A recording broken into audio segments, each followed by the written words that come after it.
सोचिए अगर कोई इंसान रात के अंधेरे में, कब्रिस्तान में, खंडरों में, भांगड़ जैसे भूतों के गढ़ में भी खौफ चला जाए और कहे डरने की जरूरत नहीं है, हर चीज का जवाब साइंस में है।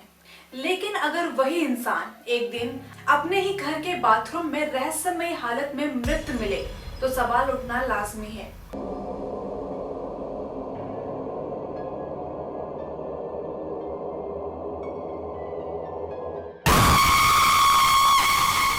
आज हम बात कर रहे हैं गौरव तिवारी की। गौरव तिवारी सिर्फ एक टीवी फेस नहीं थे, ये भारत के सबसे चर्चित पैरानॉर्मल इन्वेस्टिगेटर थे। इंडियन पैरानॉर्मल सोसाइटी यानी आईपीएस के संस्थापक, ऐसे शख्स जिन्होंने दावा किया कि उन्होंने 6000 से ज्यादा भूतिया जगहों की जांच की है। एमटीवी के girls night out, Sony TV के भूत आया, साई-फाई के हॉन्टिंग ऑस्ट्रेलिया, हर जगह उन्होंने एक ही बात कही, भूतों से नहीं अंधविश्वास से डरना चाहिए। पैरानॉर्मल इन्वेस्टिगेशन भूत पकड़ने का कोई खेल नहीं है। यहाँ मशीनें लगाई जाती हैं, आवाजें रिकॉर्ड होती हैं, इंसानी दिमाग पर असर देखा जाता है। गौरव हमेशा कहते हैं 90% केस मन का डर होते हैं, लेकिन उनमें से 10% ऐसे होते हैं जिनका जवाब आज भी उनके पास नहीं है। और यहाँ से कहानी मोड़ लेती है। कुछ समय बाद गौरव बदलने लगते हैं, कम बोलना, ज्यादा अकेले रहना, नींद ना आना। और फिर उन्होंने अपने करीबी दोस्तों को एक अजीब सी बात कही, मुझे एक बच्चे की परछाई दिखाई देती है। लेकिन असली डर अगली लाइन में था, ये एंटिटी हर किसी को नहीं दिखती, ये सिर्फ उसी को दिखती है जिसकी जान खतरे में हो।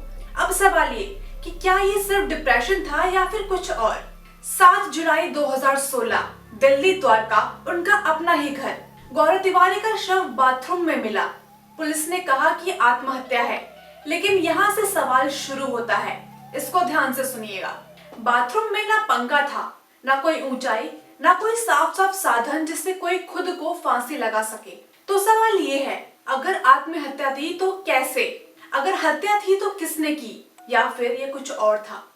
अब आते हैं सबसे चौंकाने वाले हिस्से पर। गौरव की मृत्यु के बाद उनकी माँ उनके सामान से एक छोटी सी कागज की चिट निकालती हैं। उस पर कोई नाम नहीं, कोई मैसेज नहीं, सिर्फ एक तारीख थी। दोस्तों, ये कोई मामूली तारीख नहीं थी, बल्कि गौरव तिवारी की मौत की तारीख थी। अब बताइए, कोई इंसान अपनी मौत की तारीख कैसे जान सकता है? क्या गौरव ने कुछ ऐसा जान लिया था जो उन्हें नहीं जानना चाहिए था? पुलिस कहती है डिप्रेशन था, लेकिन सवाल ये है, जो इंसान भांगड़ में पूरी रात रह सकता है, जो कब्रिस्तानों में हंसते हुए खड़ा हो सकता है, तो वो जिंदगी से कैसे हार सकता है? अब 9 साल बीत चुके हैं, उन पर एक सीरीज बन चुकी है, कहानी दिखाई जा चुकी है, लेकिन सच अभी भी अधूरा है। क्या गौरव तिवारी सिर्फ एक पैरानॉर्मल इन्वेस्टिगेटर थे, या फिर वो एक ऐसे राज तक पहुंच चुके थे जहां से वापस आना मुश्किल था? आप क्या सोचते हैं कमेंट में जरूर बताएं, क्योंकि कुछ कहानियां कभी खत्म नहीं होती, वो सवाल बन जाती हैं।